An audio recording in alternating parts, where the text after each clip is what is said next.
Hi everyone. Thanks for joining me for Where I'm From 62 with Kirsten, who will be here shortly.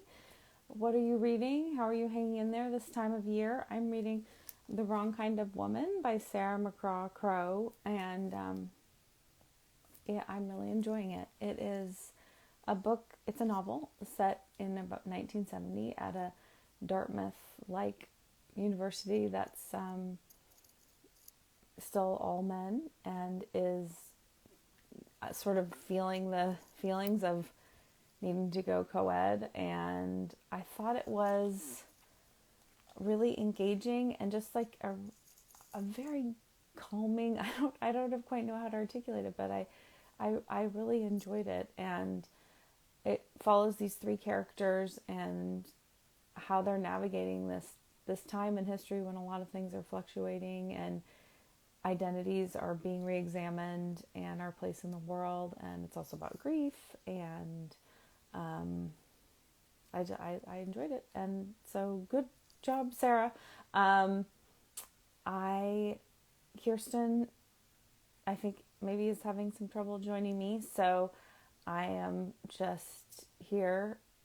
I hope that it's not too cold where you are. It is cold for California, which I think a lot of people are hearing, because people in Southern California are not used to the cold. But I think it's lovely and festive, and I'm really enjoying it. I can't believe we're here at number 62. 62 of these poems. Something I started sort of on a whim a little over a year ago, and I've had the gift of speaking with somebody almost weekly, and sometimes more, for that long. So I consider myself very fortunate, and I'm feeling grateful.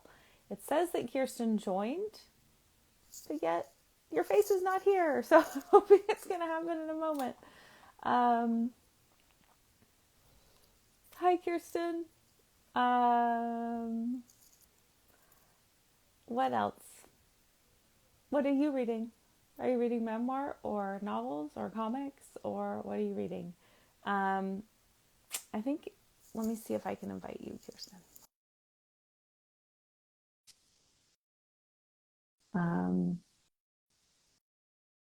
Yay! We did it. We You're did it. sideways, but you're I'm here. sideways, but I'm here. Oh, this is cool. I really like this. It's This is like an a artistic, collage. yes, It's beautiful. especially with your background. Is So it can you going to make turn? you seasick? Yeah, maybe. Can you turn? I can. Yay! I can. You're not looking at my laundry, are you? No, I'm just Okay. seeing this really impressive background you have. Thank you. Yeah, it's Sorry it took beautiful. me so long. That's Thank okay. you. I had to Yeah. vamp for a while, but that's okay. I was Um, talking about a book that I enjoyed. So which that's always nice. was? The Wrong Kind of Woman. It's a I novel by read it. Sarah. You did. I did. I I did. really enjoyed I it. did I too. was having a hard time characterizing it. It was so, like, just kind of almost gentle. Like, it talked about so many big, important things, but I found it very just like, I don't know. It was lovely. It It was was really what I gentle. needed right now. It was not like, it was just, okay, this is It's a life. Yeah. It was about the issues I think that women are going through Yeah, now. But it wasn't yeah. painful to read.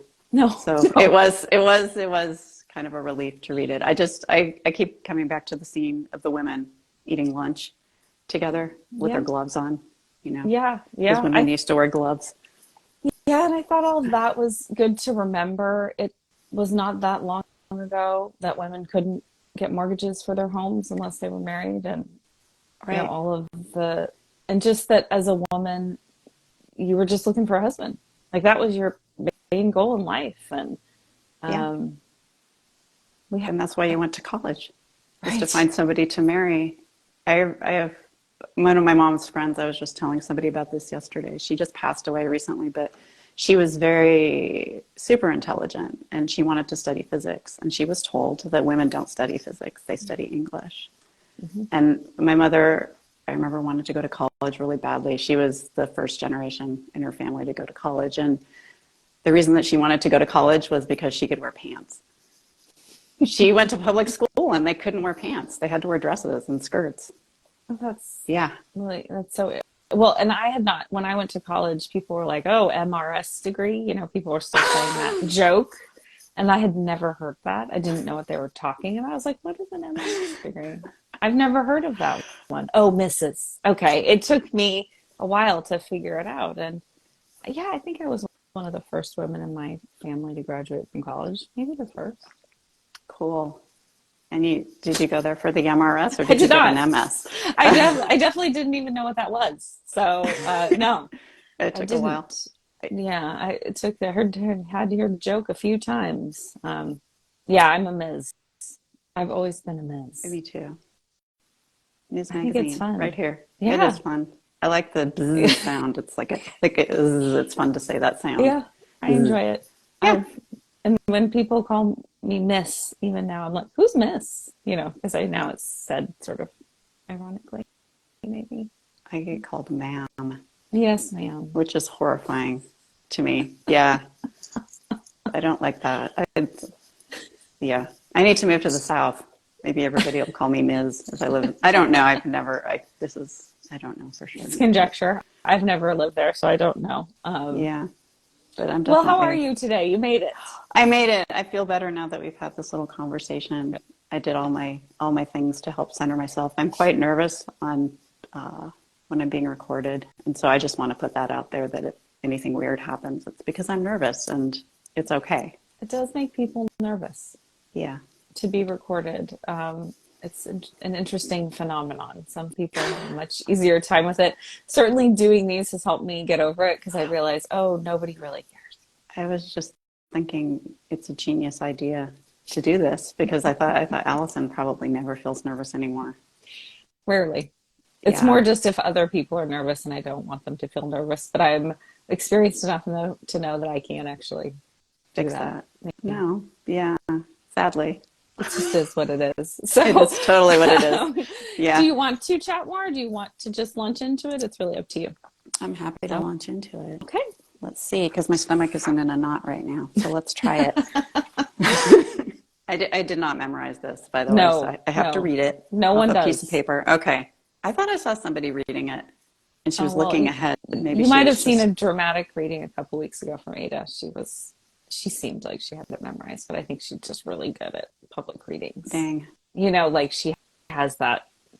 Well, she has like an MFA in poetry, I think. So she has an MFA. So. Do you have an MFA? I don't want to misrepresent. I do, but not in. I have it in film and television. So I definitely didn't do any public reading. Oh, that's so interesting. That's very cool. And you live in Los Angeles. How perfect. I do. That's why part of the reason I live here. Neat. Mm-hmm. Okay. I'm ready to read. Okay. If you're ready to listen. I'm ready. Okay. All right. So my poem is called I Am From 2022. I am from rain bonnets, the see-through ones, from powdered milk and Playboy. I'm from the sock over the salad oil bottle, the pins mom pushed through grandma's rollers on Wednesdays, bendy and chewable, a bouquet slipping from my fist. I'm from winter brown bedding plants, the crown of a dogwood, from sap sticky roadies, the fringe of killer leaves I fear my cat will eat. I'm from bocce ball and not making too much of yourself, from Mike and Vic, Elizabeth and Virginia, their ghosts. I'm from tomato growers who grow early girl on the south side of the house, and generations of grudge holders, from exclamation points and silences that end in them. I'm from Isaac Asimov's What Makes the Sun Shine, the year Uncle Larry prayed at Thanksgiving, and unsatisfying answers to metaphysical questions.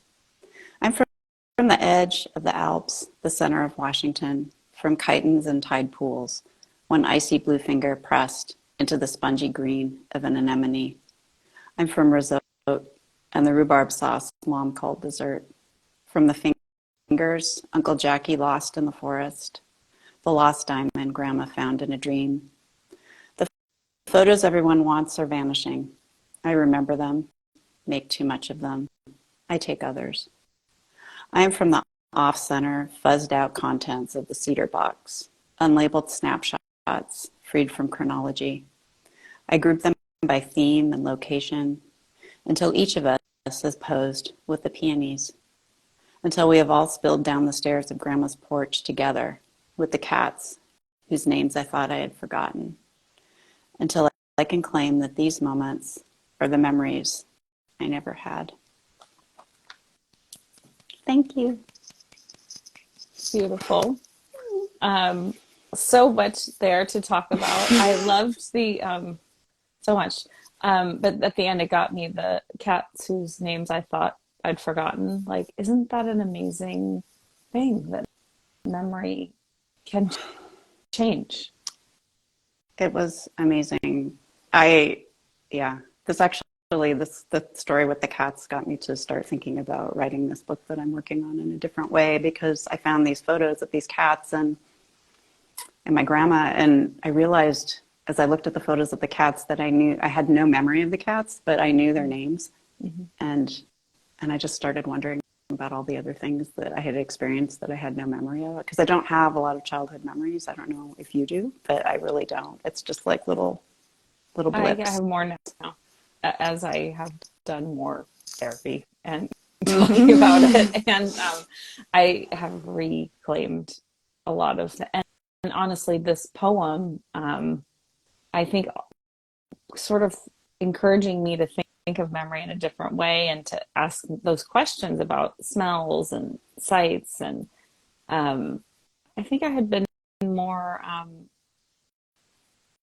limited in my belief in memory. It was like it had to be a full thing with all the stuff and remember every, where that's not really how it works. And even very difficult memories that I've had don't necessarily work that way. And I think there's so much more beautiful writing about memory lately, talking about it and how it changes, and that's totally normal. And and it's particularly traumatic memories. That's how we have to deal with them. Yeah. And I think when it's all in there together, we have to give ourselves grace and believe ourselves. Exactly. Yeah. I don't think most people know, but every time you take out a memory and look at it, you change it. Yeah. So I think for years believed the version of my childhood that I heard from my parents, or that was the one that I assumed was true because there was evidence for that, Mm-hmm. and like my own memories and things like that, I discounted them because there was no evidence. And that's it's a sad thing, but a lot of people do it. And I just got done reading this book that I'm going to show you. Have you read this? Oh, it's literally on my bookshelf. It is so freaking good. Yes, this is what I've heard. It's so good. So freaking good. Yeah. But one of the things that I was thinking about when I was reading this book was just how, if you can't remember things because you're a kid, or if you are in a position of, less power, mm-hmm. Who has the power to tell this, your story? Like, other people have the power to tell your story. And that's like both micro and macro. And that's really, for me, what this book is about. That macro silencing of women and the micro silencing that goes on within families. And, yes, and history books. And, and who tells history. Exactly. Yeah. Whose story is it really? Yeah. Yeah, it's fascinating and heartbreaking, but I also, and I know the word is so overused right now, but that's why gaslighting works so well, because if someone tells you enough times that's not what happens, when you have very little power, well, I mean, I accepted that that's not what happened because I need to survive, so that's what you do, and that's what people do. Yeah. And like you say, on micro and macro levels of survival. Yeah. Right. Exactly. Right. And so it's the perfect book to be reading right now. Anything about the silencing of women is the perfect book to be reading right now. Yes. And I lived, I think, in Boulder. There might be overlap. I went to Boulder High School, and I wonder if there's overlap of that time period. So I'm curious. I've never been to Colorado, and so I was just using conjecture to try and figure out what school she was talking about, because she never names it, probably. Oh, I think she's talking about University of Colorado. Okay. At Boulder. Yeah. All right. Yeah. I went to high school a block away. Oh, wow. So, yeah. Yeah. The other thing that really struck me was the description of anemones because I grew up with anemones and going to tide pools, and they're just so magical. They still, like, even now, I feel like a little childlike when I see them, and I don't know that my children even feel as childlike when they see them. Like, You're just I like, just, oh, yeah, I just have like uh-huh. an association with them that, so I thought that captured that so well that it's like you found treasure, and I don't know, it's just like I I loved it. love tide pools. Hmm. Yeah. I chalk my good sense of balance up to the tide pools and like running over rocks that are like covered with seaweed Yeah, and stuff and not slipping yeah, and breaking my neck. Yeah. But I feel bad about sticking my finger in the anemones because I now I know, think right? like, yeah, you're not supposed to touch them and Wow. the starfish are all dying of some weird Disease. something. Yeah, Yeah, some disease they're that they're getting. coming back though. Oh, Some places good. they Good, good, are. good. Like I actually got really kind of teared up because they all Oh. did disappear. Um, and then I saw some, like Mm. the last time or the time before last that I was in a tidal area, and I was like, oh, Yeah. um, yeah, I lived in Southern California before Colorado. We went like on our field trips to the tide pools, and Mm. just like the way we treated those tide pools was not good. We did No. not have respect for it, and so much of it was just, yeah, it was not about understanding the world. It was about categorizing it, and Mm. there was not respect in that way. There was awe on my part. I don't know that there was on everyone's part, but I didn't really get how intrusive we were. And No. so, yeah, I feel you. It's a different relationship now. And it's funny, speaking of memory, I distinctly remember my brother, I lived on a bay, and so we had a dock, and it wasn't our dock, but it was two docks over, Mhm. finding like a small octopus and pulling it out of the water and showing it to me, and the tentacles, waving at me. And it's one of my more like, um, because of course it's related to nature and water, and that's like my comfort zone. Yeah. Doesn't remember it at all. Like he doesn't say it didn't happen, but he's just like, really? I But did it remember that. happen if no one else But, right, remembers? but I know that it did because it's a lovely memory. So I feel very confident in that one. It's funny when you're just saying, oh, this lovely thing happened. Uh-huh. No. you No. know, Lovely memories are beautiful. yeah, it's like, I- oh, remember that time we shared that? No. Okay, well, I do. It was great. And I carry it with me. And yeah, Yeah. and like squeezing the little things that had water in them. We did all that stuff to I those poor know. creatures. I know. I won't tell you what I used to do with the worms in the garden. I won't tell you. I feel horrible. I feel like I'm going to have to pay for that or the slugs. I won't tell you about that either. Salt.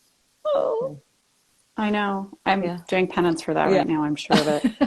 I'm sure of some way. This is why I'm so anxious. It's because I feel bad about the You way have that to I like do treated some the. ceremony to make your amends to the earth. I really do need to put them on my amends list, Yeah. actually. Yeah. Okay. I Hey, I was a okay. child, and I'm so sorry. And the earth will forgive you I hope so. for Yeah. sure. I'm doing my best right now to make up for it. Yeah. Yeah. Yeah. So what was this like for you writing this? Did you find yourself sort of reconsidering memory or your memories or? I've been thinking a lot about how my memories worked and just recently, have decided that my memories are correct.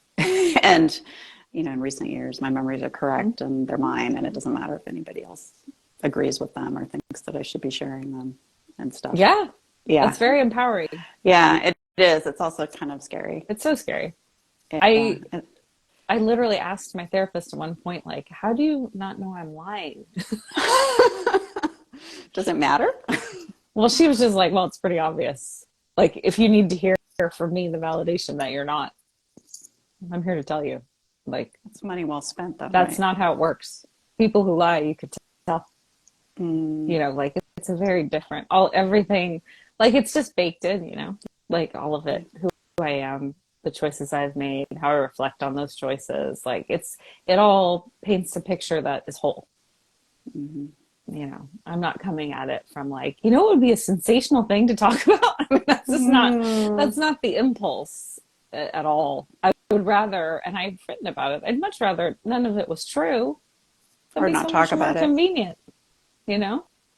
Great. Yeah. Yeah. So, I mean, or compelled, or I am compelled to talk about these things and write about these things because I feel like living with the shame was debilitating and it wasn't helping anybody except the people who wanted me to be quiet. Mm-hmm. So, I'm, Yeah. No, when I say I'm anxious, it's really just, it's about shame. yeah, It's about feeling shame about who I am and how I look and what I'm going to say and what people are going to think about it. And I mean, it's just, I tried to leave my ego like on the other side of the house today and not bring it in here with me, but it's like attached, and yeah. I'd like to, I learned really well when I was a child to keep my mouth shut. And so it's been very hard to open it and to share about things that are hard to share about. And I did, when I was trying to write this poem, I was going through my half-filled notebooks, and I found one that I filled during an online seminar that I went to, and I have no idea which one it was or who was teaching it, and apologies in advance, but I had written down on this page, write every poem 13 times, because all the stuff on the top will go away and you'll get to the real stuff. And so I did. I wrote it 13 times, and then I watched a bunch of people reading their poems, and I did get to the more interesting. The last thing that I remembered was the sock on the salad oil bottle. Everybody in my family had a sock over their salad oil bottle so that the oil would not like drip down the side of the bottle and make a mess in the refrigerator. So Like, who does that anymore? I don't, I actually, that was the one thing that I wondered what it meant. Like, I assumed that's what it meant, but that most other stuff Yeah, I had some experience of, but that one, it was like, yeah. oh, And it was salad oil, right? That's what yeah, we called it, yeah. salad Was it in oil. the glass thing with the plastic like cap on Yeah. the top? Because you mixed your own. No, it was Like, just the oil. oh, okay. Yeah, yeah. Yeah. Uh-huh. I also just loved, what I love about it is like kind of like the wrong kind of woman that we were talking about. Like, I think there's a tendency, I'm certainly like this, where it's like, oh, that was a long time ago. Oh, now it's life's like this. And, but that was the foundation, that's what the house is built on. So I think it's important to think about it, interrogate it, accept it, whatever word you want to use, Mm-hmm. instead of just dismissing it. Mm-hmm. Yeah. Because those things do inform choices we make today. And sometimes I'll catch myself reacting to something, and I've gotten much better at being like, wow, I'm having a really big reaction to this fairly small thing. Mm-hmm. What's going on? Because it's Yeah. not about this, Mm-hmm. it's about something else. And I mean, those are flashbacks in essence. And I didn't really know that at all. Yeah. I'm grateful that I can also spot those moments when I'm, triggered in Mm-hmm. something that it's happened a long time ago, and know that it doesn't have anything to do with the person who is standing next Right. to me.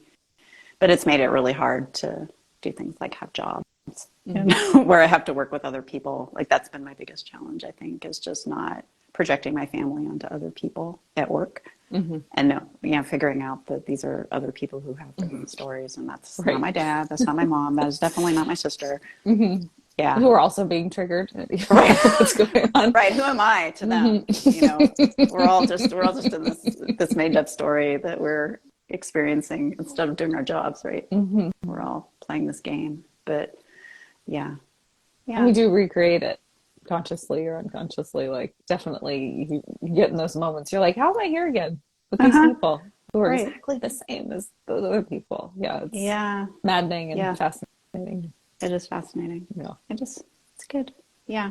But so, yeah, being able to put space between that has allowed me to, learn how to make choices. But embodiment is still something that I really have trouble with. And I'm working on that all the time. Well, it's a These are mine. process, right? Yes, show us your yoga deck. Yeah. So this is about teaching kids, or giving them opportunities to practice, being in Mm-hmm. their bodies. And so this is what they look like. And it really is just, each shape, these are shapes that we take from yoga, or that we've Mm-hmm. taken from yoga, which is that ancient practice developed on the Indian subcontinent thousands of years ago, not in the United States, as some people may think. Which is just bizarre to me that anyone thinks that, but they do. Yeah.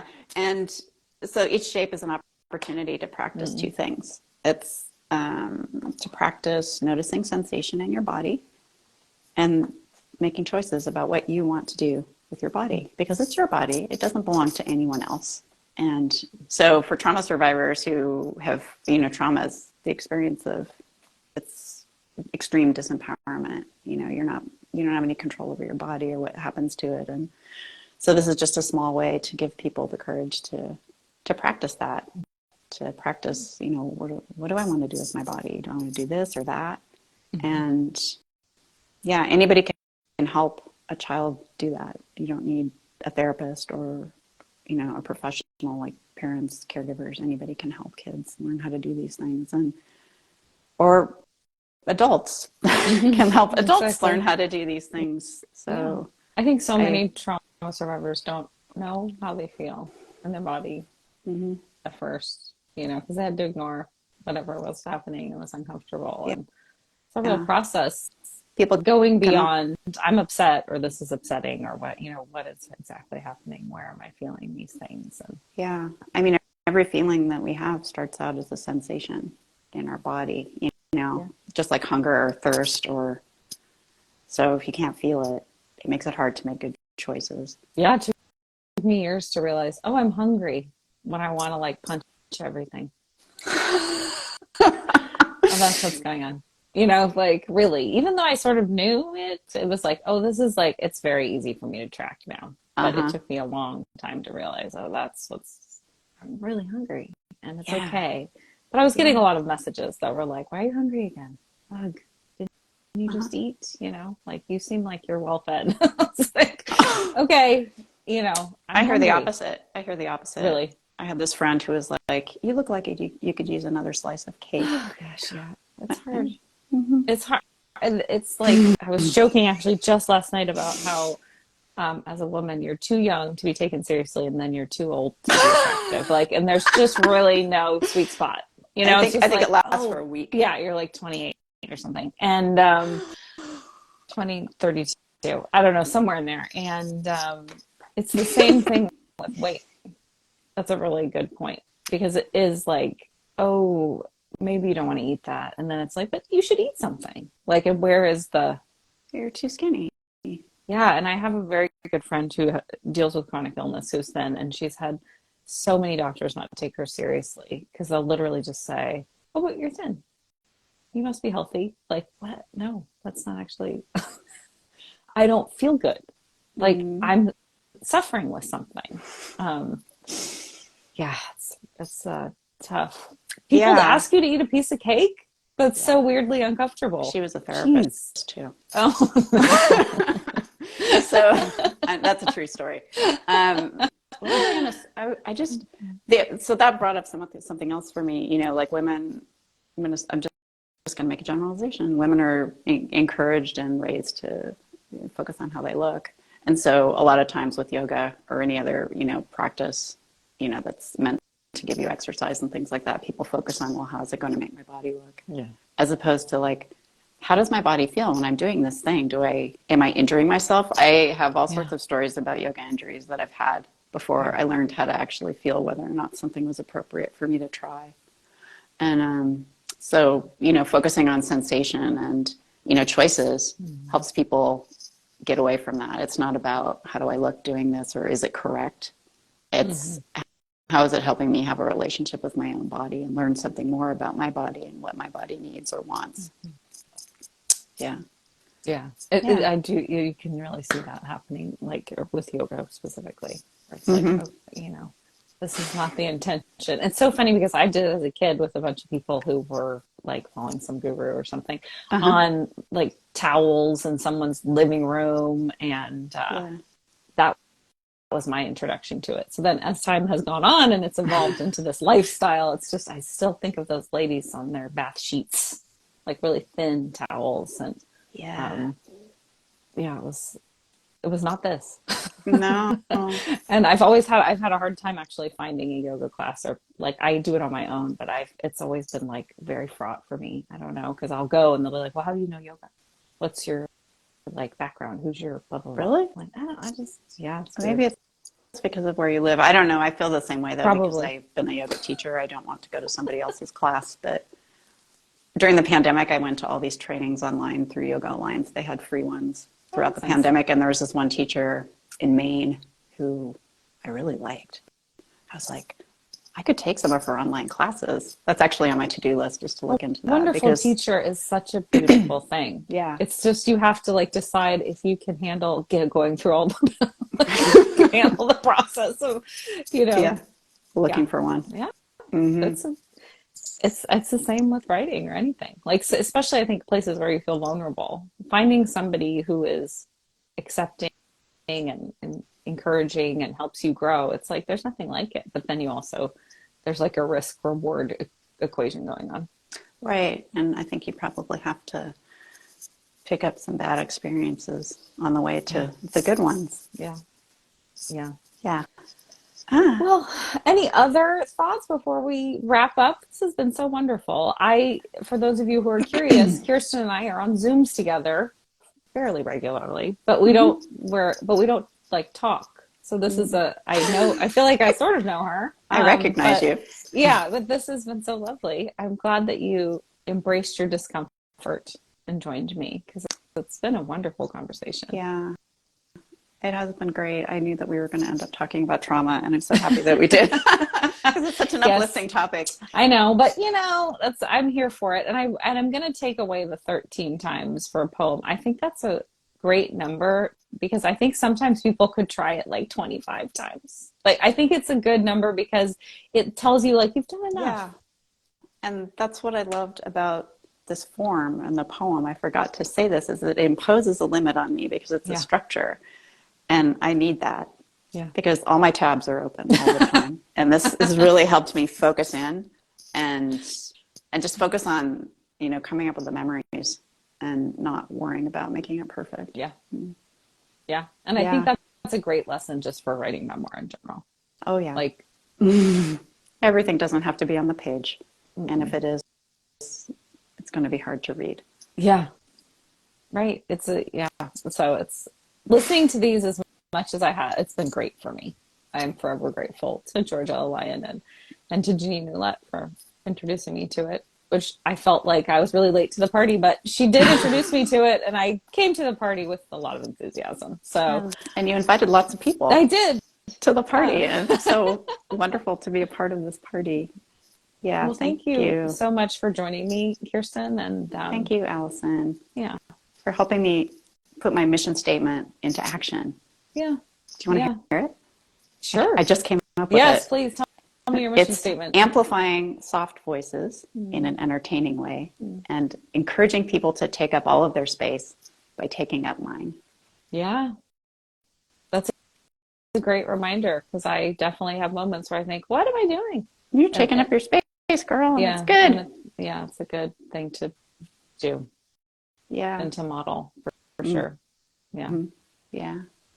Especially now. Thank you for that mission statement. Will you text me that so I can put it in the caption? Sure. So I can say it'll help me remember that it's a mission statement too. I have it in a document on my desktop, but I never look at it. Please send it to me and I'll put it in the caption. Right. That's beautiful. Sounds good. Okay. All right. Thank you. Thank you, Allison. Okay, bye. Bye.